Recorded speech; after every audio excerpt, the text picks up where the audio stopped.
అందరికీ నమస్కారం. బిఎస్ ఛానల్కు స్వాగతం.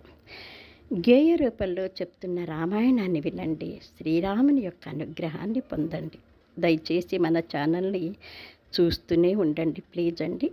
దివ్య దృష్టితో సర్వము గ్రహించే ఆశ్రమానికి పరుగున వచ్చే, దివ్య దృష్టితో సర్వము గ్రహించే ఆశ్రమానికి పరుగున వచ్చే, ఒళ్ళంతా కనులవ్వాలని ఒళ్ళంతా కనులవ్వాలని దేవేంద్రుని శపించే, పతికి ద్రోహము చేసెననచు రాతిగా పడి ఉండమనచు, పతికి ద్రోహము చేసెననచు రాతిగా పడి ఉండమనచు, సతి అహల్యను శపించే.